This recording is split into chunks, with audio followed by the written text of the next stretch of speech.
Two men were 100 feet below the surface of the North Sea and sealed inside a steel diving bell when a nearby ship's anchor chain sliced through the cables connecting them to their ship. The lift wire, life support umbilical, hot water line, and communications were all severed at once. With Tony Prangley and Michael Ward sealed inside, the bell fell 294 feet straight down to the seabed. Both men survived the fall. The problem was everything that came next. Who was down there? Michael Ward was 25 and Tony Prangley was 28. Both men were British saturation divers, which meant their job was one of the most dangerous in the world. They worked from a steel diving bell lowered hundreds of feet below the surface, connected to the ship above by a thick bundle of cables called the umbilical. It carried their breathing gas, hot water for their suits, communications, and the wire that pulled them home. Cut the umbilical, and the divers have nothing. Ward and Prangley were experienced. They did everything by the book that night. None of it would matter. November 1978, the North Sea oil boom was in full swing and behind schedule. Production had dropped. The subsea work had fallen behind. In a normal year, diving operations slowed down dramatically through the winter. This was not a normal year. Mobil Oil and the diving contractor decided to keep pushing through any weather window that opened up. The Star Canopus was their support vessel, only a year old, state of the art. Instead of dropping anchors, she used a computer-controlled system called dynamic positioning. Thrusters around the hull adjusted constantly to hold her in place. The system had one critical limit. It could hold her against winds up to 23 miles per hour hitting the ship broadside. Beyond that, she would drift.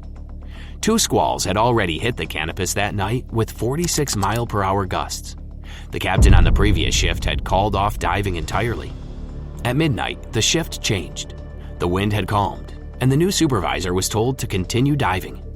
The forecast still said conditions would worsen later in the day, with gusts up to 40 miles per hour. But the question was when. From the bridge of the Star Canopus, you could see her. Right beside the Barrel Alpha oil platform and anchored in the dark water sat the Hakon Magnus, which was a massive Norwegian semi-submersible. Her anchor chain stretched out in long diagonal lines beneath the water and reached hundreds of feet down to the seabed. The Canopus would be working with those chains in sight the entire night. Everyone on board knew they were there. The decision to dive anyway came down to two assumptions. Dynamic positioning would keep the ship clear of the chains, and the wind would stay within limits. At 2:40 a.m., the bell went down with Ward and Prangley inside. By 4 a.m., Ward was outside the bell, working on a pipe joint on the wall of the platform at 330 feet down. Conditions were holding. For the next hour and 40 minutes, everything was normal. 5:45 a.m., then the wind arrived. One witness later described it this way: it didn't build, it didn't gust, it didn't pass through. It simply began from the north at 46 miles per hour, and it stayed there. The dynamic positioning system was rated for half that speed and couldn't hold the ship in place.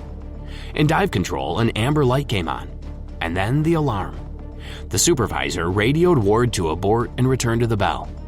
On the bridge, the captain watched the wind slam the ship sideways against the platform. The mast snapped off and crashed down onto the deck. At the same moment, the Canopus began drifting backward, straight toward the Hakon Magnus. Below the surface, Ward swam back to the bell. The bell itself was being thrown around by the ship above. As Ward climbed inside, the bell smashed against the base of the platform.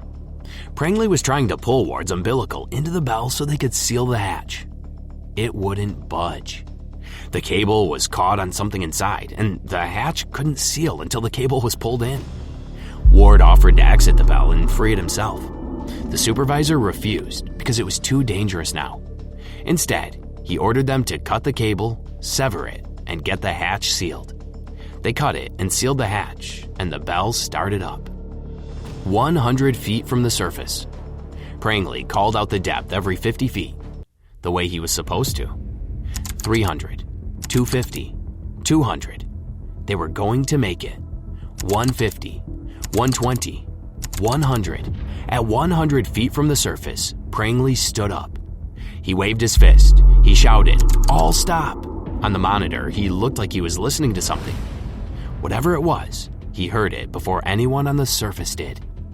In the control room, the supervisor froze the lift. He could see the moon pool, which was the opening in the ship's hull where the cables ran down to the bell. The cables weren't hanging straight anymore. They were leaning forward, toward the bow. The trolley holding them was shaking. Then, the monitor went black. The Canopus had been blown across the path of one of the Hakon Magnus anchor chains. The chain didn't catch the cables. It sliced them. The lift wire, umbilical, and guide wires were all gone. The bell, which was a steel sphere with 2 men inside, fell 294 feet straight down to the seabed. Both men survived the fall, and the bell held. They had been 100 feet from breathing surface air. Trapped. With the umbilical severed, the hot water was gone. At 330 feet, the surrounding water is just above freezing. The bell had no internal heat. The temperature inside started dropping immediately. A diving bell is built with one emergency option: a drop weight. Release it, and the bell floats back to the surface on its own. Ward and Prangley knew this. They tried to release theirs, but they couldn't. The drop weight on the bell was locked in place by pins on the outside of the frame. To remove them, a diver would have to leave the bell, swim around the outside, and unlock them by hand. But the bell had landed in soft mud. The bottom hatch and the way out were buried. Some bells are fitted with a small platform underneath called a bell stage that keeps the hatch clear of the seabed. This one had none.